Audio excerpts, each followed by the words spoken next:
Bismillahirrahmanirrahim. Assalamu alaikum. Now come to the next chapter, that is physical state of matter.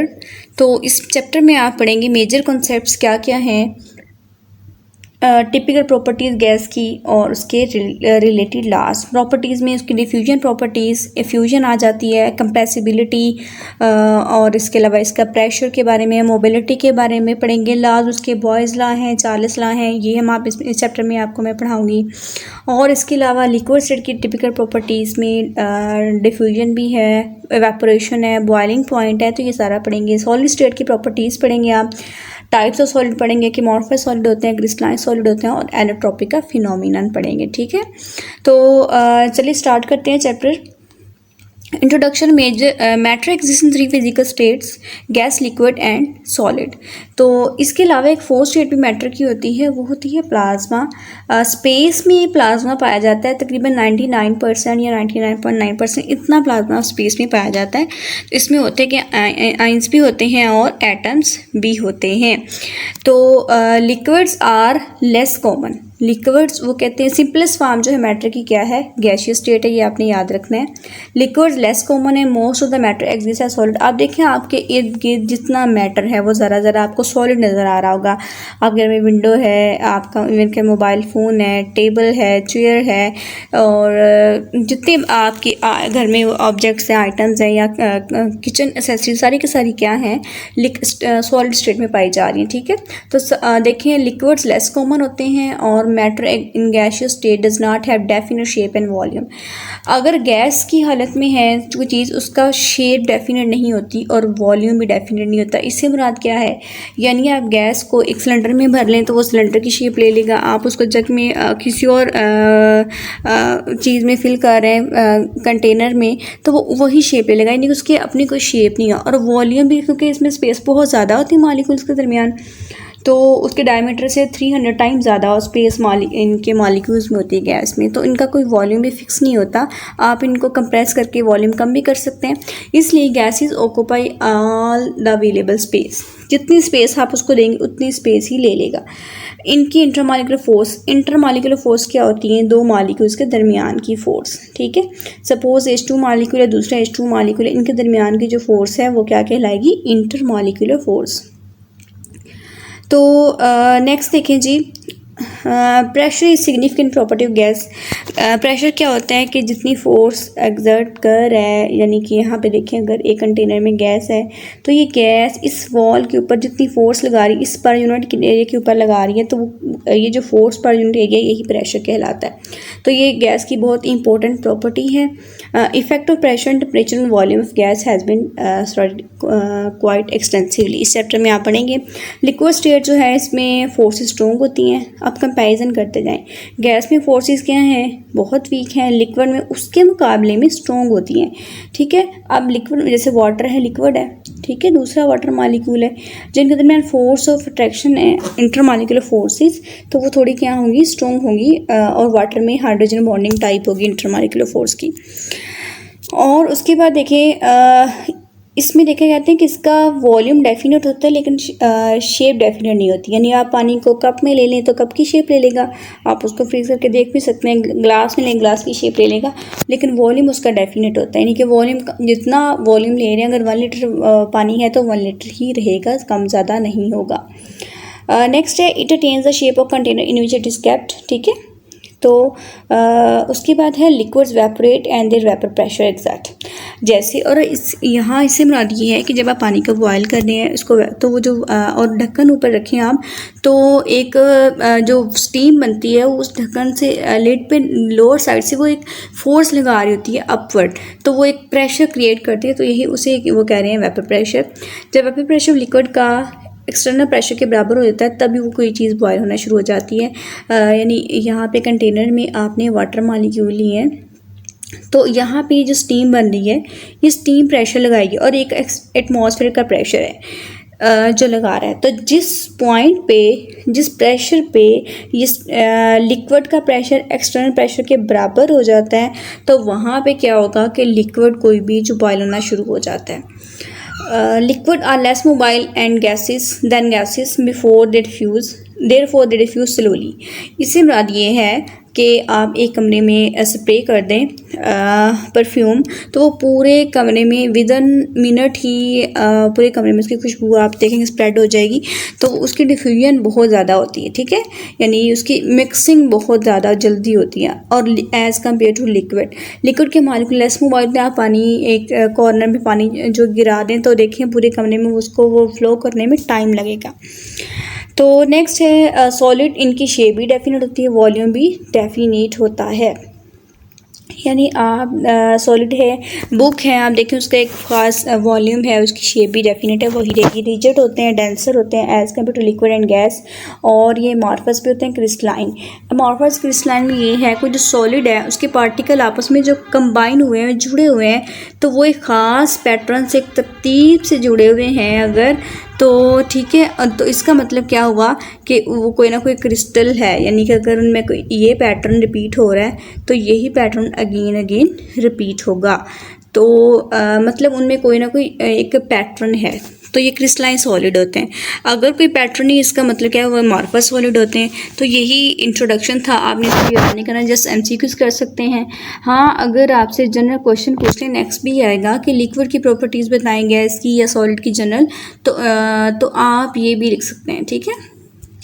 Next come to the gaseous state, that is the simplest state of matter.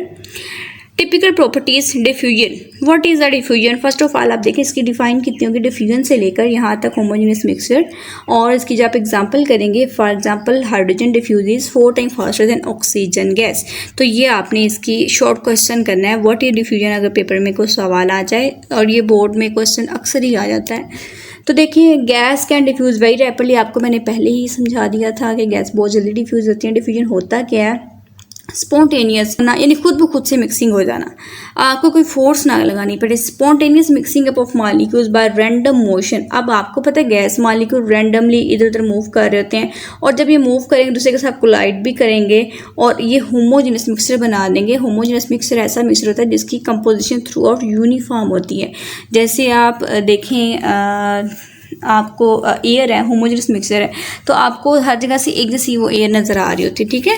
या अगर आप इसकी example में मैं समझा दूँगा, है तो वो लिक्विड की कि अगर आप इंक है उसको पानी में डाल दें तो वो पूरी थोड़ी टाइम के बाद देखेंगे पूरा वाटर जो ब्लू हो चुका होता है, अगर ब्लू इंक है तो वो हर जगह से आपको एक ही जैसा वो कलर की कंसंट्रेशन नज़र आ रही है। ऐसा नहीं होगा एक जगह पे कंसंट्रेशन ज़्यादा है, एक जगह पे कम हो, तो वो होमोजेनियस बन चुका है। तो डिफ्यूजन हुई क्या, आपने बातें याद रखनी है। स्पॉन्टेनियस मिक्सिंग होती है, मॉलिक्यूल्स की गैस मॉलिक्यूलर फॉर्म में पाई जाती है। किस तरह होती है मिक्सिंग? रैंडम मोशन और कोलिजन से, और बनता क्या है? Homogeneous mixture. Rate of diffusion depend करती है मॉलिक्यूलर मास ऑफ गैस। अब यहाँ पे वो कह रहे हैं कि देखिए हाइड्रोजन का मास कितना है 2.0, ऑक्सीजन का कितना है 16, अगर O2 की बात करें तो 32, ठीक है। तो देखिए यहाँ पे किसका मास ज़्यादा है? ऑक्सीजन का। तो किसकी डिफ्यूजन रेट ज़्यादा होगी? हाइड्रोजन की, क्योंकि लाइटर गैस जो जिनका लाइट वेट है वो जल्दी डिफ्यूज़ होती हैं as compared to heavy one. For example hydrogen diffuse 4 time faster than oxygen gas. तो इसका फार्मूला भी होता है कि आप कैसे इसको फाइंड आउट कर सकते हैं कि कितनी इसकी डिफ्यूजन रेट उससे ज़्यादा है। नेक्स्ट टॉपिक है जी effusion. It is escaping of gas molecules through a tiny hole into a space with less pressure. Gas का escape हो जाना एक छोटे से होल में से उस बाहरी स्पेस में चले जाना जहाँ पे प्रेशर क्या है कम। फॉर एग्जांपल जब एक टायर पंक्चर होता है तो वहाँ से एयर क्या होती है? इफ्यूज़ आउट होती है। इफ्यूजन भी डिपेंड करती है मॉलिक्यूलर मास पे। लाइटर गैस इफ्यूज होती है फास्टर देन हैवियर वंस। अब यहाँ पे आप देखें, यहाँ पे मैंने कंटेनर ले लिया, समझ लें गैस इसमें क्लोज थी, या छोटा सा होल कर दिया है, ठीक है। अब यहाँ प्रेशर ज़्यादा है और बाहर प्रेशर कम है, तो जैसे ही यहाँ पे छोटा सा होल करेंगे गैस पूरे प्रेशर से यहाँ से बाहर निकलेगी। तो क्या हुआ? Escaping of gas molecule through a tiny hole, छोटे से सुराख में से इनटू अ स्पेस में गई है विद लेस प्रेशर, जहाँ प्रेशर कम है। तो ये क्या कहलाती है? इफ्यूजन का प्रोसेस कहलाता है। तो एयर इफ्यूज आउट होती है जब भी टायर पंक्चर होता है, तो वहाँ पर देखिए छोटा सा उसमें टाइनी होल ही हो जाता है।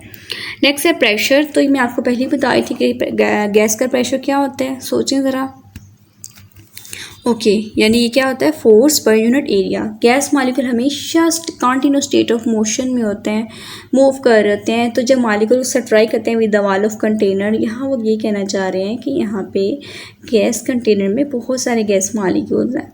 तो अब आप देखें कि मॉलिक्यूल आपस में भी टकराएंगी और कंटेनर की वॉल के साथ। हाँ, जो मॉलिक्यूल कंटेनर की वॉल के साथ स्ट्राइक करेंगे तो वहाँ पे एक प्रेशर, एक फोर्स लगाएंगे, वहाँ पे एक प्रेशर क्रिएट करेंगे। वही प्रेशर जो है वो ये प्रेशर की बात हो रही है कि force exerted per unit surface area. तो यहाँ पे इसकी डिफाइन भी आ जाएगी, प्रेशर क्या होता है, फोर्स पर exerted per unit surface area. तो और इसका formula P is equal to F/A। तो ऐसा यूनिट क्या है फोर्स का, ये जो फर्स्ट ऑफ ऑल फोर्स लिखी है इसका यूनिट क्या है, न्यूटन, और एरिया का मीटर स्क्वायर। तो आप देखें P is equal to force का यूनिट रखें न्यूटन और ए का एरिया का क्या है, मीटर स्क्वायर। तो आप इसको ऊपर ले जाएंगे तो क्या बन जाएगा, न्यूटन पर मीटर स्क्वायर। ठीक है।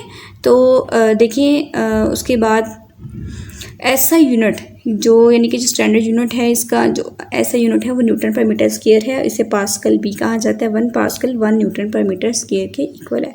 बैरोमीटर भी एक इंस्ट्रूमेंट का नाम है, एटमॉस्फेयर का प्रेशर मेजर करने के लिए इसको आप यूज़ करते हैं। और मैनोमीटर होता है लेबॉर्ट्री में कितना प्रेशर है उसको मेजर करने के लिए। नेक्स्ट है स्टैंडर्ड एटमॉस्फेरिक प्रेशर। ये बहुत ही इंटरेस्टिंग भी है और इसको ट्रिक भी है इसमें समझने की, और ये पेपर में बहुत दफ़ा आ चुका है, काफ़ी ये इम्पोर्टेंट है। ठीक है। अब देखिए है क्या, it is the pressure exerted by the atmosphere. ये वो प्रेशर जो एटमॉस्फेयर लगा रहा है। पीछे वो जो प्रेशर पड़े थे वो गैस प्रेशर पड़ रहे थे, यहाँ एटमॉस्फेयर प्रेशर, सी लेवल, यानी जो सतह समंदर है उसकी उस लेवल पे जाके जो एटमॉस्फेयर जो प्रेशर लगा रहा है वो क्या कहलाता है, एटमॉस्फेरिक प्रेशर। इसकी डिफाइन आप यहाँ से करेंगे, it is defined as pressure exerted by mercury column of 760 mm height at sea level. अब यहाँ पे इससे क्या मुराद है, यहाँ इससे मुराद ये है कि आपने इस तरह से कॉलम रख दी है, इस बीकर में कह लें आप, बर्तन में कह लें, वेसल में। अब इसके अंदर मरकरी है। अब ये ग्रेजुएटेड है, ये जो हमने कॉलम रखा है। ठीक है। अब ऐसा है कि एटमॉस्फेयर लगा रहा है इस मरकरी पे प्रेशर, और ये प्रेशर इतना लगा रहा है कि मरकरी कॉलम ऑटोमेटिकली कितना फिल हो गया है, 760 मिलीमीटर हाइट है एट सी लेवल पे, इस हाइट तक फिल हो गया। यानी ये वो प्रेशर है जो एक्सर्ट कर रहा है मरकरी कॉलम ऑफ 760 हाइट। ठीक है। यानी यही बात करनी, it is sufficient pressure to support column of mercury 716 mm in height at sea level. और वही प्रेशर फिर जो है वो मरकरी कॉलम 760 mm हाइट का लगाएगा। तो ये बात आपने याद रखनी है कि आप इन दो ये एक डिफाइन साथ कर लें यहाँ तक, या हाँ जी चाहें तो इसको आप यहाँ तक भी कर सकते हैं। और आपने ये कन्वर्जन है ये लाजमी सारी याद करनी है आपने। तो शॉर्ट क्वेश्चन जब आए तो आप इतनी लिख सकते हैं। ठीक है। यानी शॉर्ट क्वेश्चन में आप कितना लिख सकते हैं, यहाँ से लेकर इतना और ये। तो बाकी आपकी मर्ज़ी, चाहे तो पूरा भी कर सकते हैं। 1 ATM यानी 1 एटमॉस्फेयर 760 mm हाइट के प्रेशर के बराबर होता है, और ये सारा 760 टोर, यानी आप ये भी कह सकते हैं कि 1 ATM इज इक्वल टू 760 टोर। ठीक है। तो उसके बाद देखें 1 mm 1 टोर के बराबर है, तो 760 mm कितने टोर के बराबर होगा, जाहिर सी बात है 760 टोर के बराबर होगा। तो इसीलिए यहाँ पे उन्होंने लिखा हुआ है 760 mm 760 टोर, 1 mm 1 टोर, तो 30 mm 30 टोर। ठीक है। तो और इसके अलावा 1 ATM ही इंच के बराबर भी है, 101,325 न्यूटन पर मीटर स्क्वायर या 101,325 पास्कल। तो यहाँ से आप ये भी कह सकते हैं कि 1 न्यूटन पर metre square is equal to 1 pascal. तो जितने न्यूटन पर मीटर स्क्वायर लेंगे उतने ही वो पास्कल के इक्वल होगा। अगर न्यूटन पर मीटर स्क्वायर 101,325 है उतने ही पास्कल हैं, और ये ATM 1 ही रहेगा। ठीक है। तो आप यहाँ पीछे भी देख चुके थे कि 1 न्यूटन पर metre square is equal to 1 pascal. Okay, next है property compressibility. Gases highly compressible है। अब देखिए कैसे कंप्रेसिबल है। अब इतने दूर मॉलिक्यूल्स पड़े हुए हैं, बहुत ज़्यादा मॉलिक्यूल्स का आपस में डिस्टेंस है, आप इसको कंप्रेस करें, ऊपर से फोर्स लगा सकते हैं तो मॉलिक्यूल करीब आ जाएंगे। हाईली कंप्रेसिबल, क्योंकि उनके दरमियान एम्प्टी स्पेसेस बहुत ज़्यादा होती हैं। तो यही कह रहे हैं gases are highly compressible due to empty spaces between their molecules. जब गैस को कंप्रेस करते हैं तो मॉलिक्यूल एक दूसरे के क्या आ जाते हैं जी, क्लोज, और ऑक्यूपाई करते हैं less volume as compare to the volume in the uncompressed state. ठीक है, तो देखिए ज़रा, यानी अगर यहाँ पे ये कह रहे हैं कि एक ये अनकम्प्रेस्ड स्टेट है, जब इसको कंप्रेस कर दें तो देखें वॉल्यूम कम हो गया। ठीक है, यही बात कहना चाह रहे हैं।